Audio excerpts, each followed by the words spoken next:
I'm making up words and I anticipate everybody will use them in their everyday language in the foreseeable future as of right now.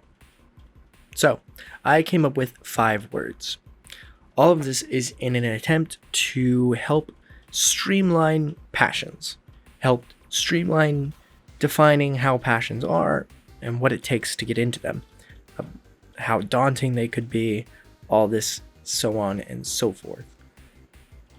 After looking at a stat sheet of Mario Kart 8 Deluxe in-game statistics, I realized that the best way to do this is to bring down solid pillars that passions can be basically structured on. One concept that I was really trying to nail down is how much it took to actually start a particular passion, to start a particular activity or point of interest, whatever it was. 5 words I wrote on the board and defined were start, enjoy, time, money, skill. Start, in Latin meaning initium, I was able to branch off from there to commence, incipit. Later on, recognizing fuel and flame as cibus and fomes, action was also a part of what it takes to start, so I added actum. I was satisfied mostly with fuel, commence, and action. And in those, I came with incipit, cibus, and actum, creating incibutum, most simply defined as the point of passion conception. The next concept that was proving difficult to put into words was not the incibutum, or the start of the action, but when the action or passion had reached a point at which it was no longer learning, no longer the process, but instead was the strict enjoyment of the action itself. The first word that came to mind when thinking of this was gauntlet, specifically inspired by the game Titanfall 2. The gauntlet is a trial run obstacle course at the very beginning of the game that allows you to get used to the physics. After running through the gauntlet many times, you're able to finally understand and enjoy the game and how it was intended to be played. My first thought was to run Gauntlet through several different translations to no avail. Another word that came to mind was enlightenment, which transferred to Latin is illustratio. And this entire time, when I was trying to understand exactly what the definition meant, I kept coming back to the word climax, because once you climax this particular trial or journey of practice and learning, you finally reach that enlightened state of enjoyment, which, lucky for me, the word joy in Latin is gaudium. So, using the G from gauntlet and gaudium, and the U's, because both of them had them, and the ill from illustratio, and the X from climax, I came up with the word Gillux. Noun. The start of joy. The moment that a point of interest becomes enjoyable. So looking back at one of my classes for formulas for macroeconomics, I decided that the best way to define the distance between the incibutum and the Gillux was the IG rate. The IG rate can be complemented with the 3 classifications of any individual's passion. These 3 include time, money, and skill. When considering the IG rate in regards to skill, I looked up League of Legends stat sheet to compare the graphics. One skill-induced game mechanic is called farming, so I looked up farming skill. How skillful you are as a farmer. Word. Farmer skills brought me to the bottom of a useless page where I took the example Austin from Texas. And since appreciating good food is a skill, Austin, Texas best places to eat search brought me to Wink. 5 stars. And because this man had skill in distinguishing good food, Michael Leverton II made the inspiration wall next to Austin. Now is when I jump ship for the word time, where I took a more direct approach. And in an attempt to look up different translations of time, I get in a time zone converter website. Austin was on the wall, so I typed it in, and at the time it had been 11 p.m. When writing 11 p.m. on the wall as more inspiration, I realized it connected to Austin, Texas to Michael Leviton the 11th. I know it's the second, I don't care. So I took that as confirmation and called it Velebility from the word 11, because it looks cool. Velebility, the amount of time it takes to get from I to G in the IG rate of time. Now for money. I remembered the word cash had something to do with the Titanfall 2 page I was on. Come to find out, Cash Mayo holds the record for the fastest gauntlet time at 11.1 seconds. That's impressive. I mean, look at that. Nerd. Upon further mouse clicking and landing on Kraft Heinz Contact Us page, I began to wonder what kind of complaints product issues had, as well as why in the world would someone be subscribed to mayonnaise.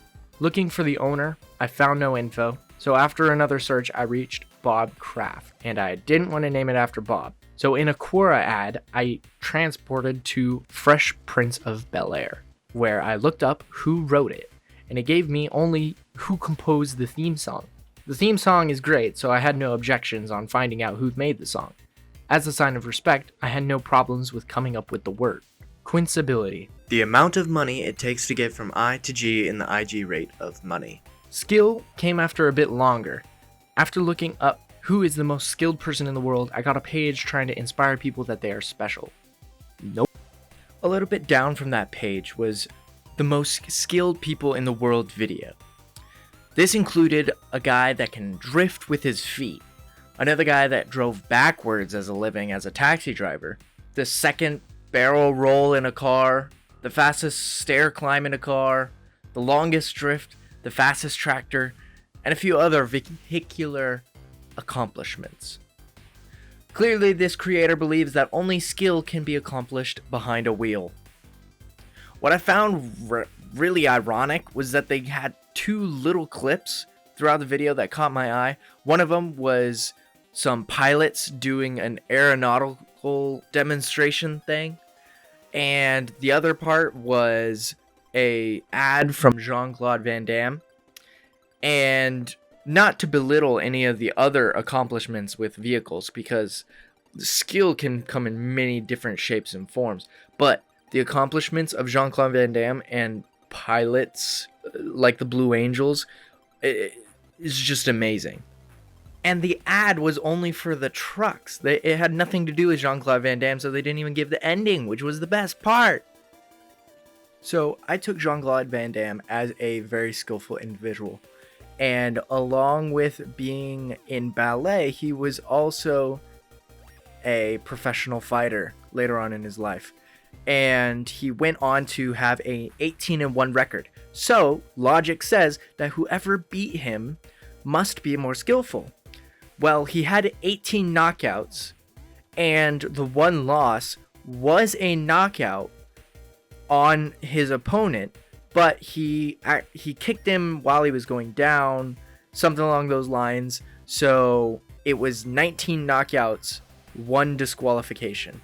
And so even during his loss, he still knocked the guy out. So that is highly impressive. So I wrote Jean-Claude Van Damme on the board and proceeded to look at the history of the Blue Angels. In 1946, the Chief of Naval Operations, Admiral Chester Nimitz, had a vision to create a flight exhibition team in order to raise the public's interest in naval aviation and boost Navy morale. Even after several decades, the amount of skill that it takes to operate as a Blue Angel has only increased and is still phenomenal even to this day.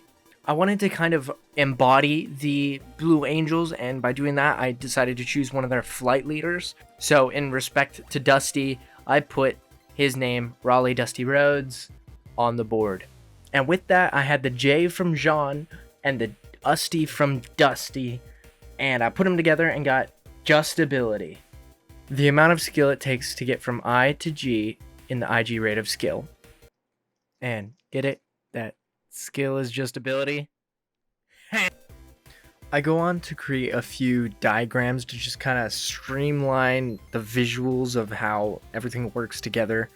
And hopefully this will become very apparent, because when it comes to inspiring, I'm just trying to make it as streamlined as clean as possible, basically. So with a little inspiration from a few video games, I threw a few diagrams on the board and kind of just finished. And with that, those are 5 words that are going into your dictionary that you will use on an everyday basis or else. And if any of you guys have the respect and taste as Austin Leverton II, you will please let me know how this went. Let me know if you need more explanations. Let me know anything. Let me know facts. Let me know stuff. Let me know what you ate this morning. Let me know